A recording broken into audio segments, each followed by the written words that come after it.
ರಾಜ್ಯದ ವಿವಿಧ ಅಂಗನವಾಡಿ ಕೇಂದ್ರಗಳಲ್ಲಿ 78ನೇ ಸ್ವಾತಂತ್ರ್ಯ ದಿನವನ್ನು ಸಡಗರ ಸಂಭ್ರಮಗಳಿಂದ ಆಚರಿಸಲಾಯಿತು. ಉಡುಪಿ ಜಿಲ್ಲೆ ಉಸ್ತುವಾರಿ ಮಂತ್ರಿಗಳು ಆಗಿರುವ ಮಹಿಳೆ ಮತ್ತು ಮಕ್ಕಳ ಅಭಿವೃದ್ಧಿ ಇಲಾಖೆ ಸಚಿವೆ ಲಕ್ಷ್ಮೀ ಹೆಬ್ಬಾಳ್ಕರ್ ಅವರು ಉಡುಪಿಯಲ್ಲಿ 2024 ಆಗಸ್ಟ್ 15 ಗುರುವಾರದಂದು ಧ್ವಜಾರೋಹಣ ನೆರವೇರಿಸಿ ಮಾತನಾಡಿದರು. ವಿವಿಧ ಅಂಗನವಾಡಿ ಕೇಂದ್ರಗಳಲ್ಲಿ ಅಂಗನವಾಡಿ ಕಾರ್ಯಕರ್ತೆಯರು ಅಂಗನವಾಡಿ ಕೇಂದ್ರಗಳನ್ನು ಶೃಂಗರಿಸಿ ಕಂದಮ್ಮಗಳ ಜೊತೆ ಸ್ವಾತಂತ್ರ್ಯ ದಿನವನ್ನು ಸಂಭ್ರಮಿಸಿದರು. ಅಂಗನವಾಡಿ ಕೇಂದ್ರಗಳಲ್ಲಿ ಚಿಣ್ಣರ ವೇಷಭೂಷಣಗಳು ಗಮನ ಸೆಳೆದವು.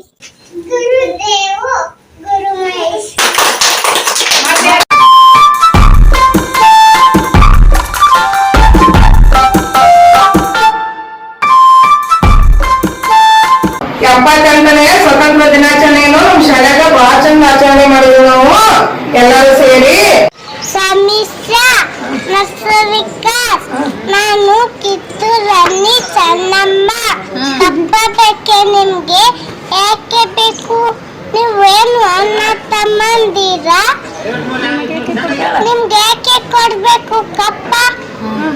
ಕೆಂಪು ಮಕ್ಕದ ಕೋಟಿಗಳೇ ಭಾರತ ಬಿಟ್ಟು ತೊಲಗಿ ಹರ ಹರ ಮಾಡೆ. ಆಮೇಲೆ ನೀವು ದೊಡ್ಡವರಾದ್ರೂ ನೆನ್ಪಿಡ್ಬೇಕಾ? ಸ್ವತಂತ್ರ ಸಿಕ್ಕು ಎಷ್ಟು ವರ್ಷ ಆಯ್ತು ಇವತ್ತಿಗೆ? 78ನೇ ಸ್ವತಂತ್ರ ದಿನಾಚರಣೆ. ನಿಮ್ಮ ಮನೆಯಾಗ ನಿಮ್ಮ ಅಪ್ಪ ನಿಮ್ಮ ಮಮ್ಮಿ ಕೇಳಿದ್ರು ಹೇಳ್ಬೇಕು 78ನೇ ಸ್ವತಂತ್ರ ದಿನಾಚರಣೆಯನ್ನು ನಮ್ಮ ಶಾಲೆಗ ಬಹಳ ಚಂದ ಆಚರಣೆ ಮಾಡಿದ್ವಿ. ನಾವು ಎಲ್ಲರೂ ಸೇರಿ ಅಂತೇಳಿ ನಮ್ಮ ದೇಶ ಯಾವುದು? ಭಾರತ ದೇಶ. ನಮ್ಮ ದೇಶ ಯಾವುದು? ನಮ್ಮ ರಾಷ್ಟ್ರ ಧ್ವಜಕ್ಕೆ ಬಣ್ಣ ಎಷ್ಟು? ನಮ್ಮ ರಾಷ್ಟ್ರ ಧ್ವಜವನ್ನು ಹೇಗೆ ಹಾರಿಸಲಾಯಿತು? ಕೆಂಪು ಕೋಟೆ ಒಳಗೆ ಏನೈತಿ? ಕೆಂಪು ಕೋಟೆ ಏನೈತಿ? ದೆಹಲಿ ಒಳಗೆ.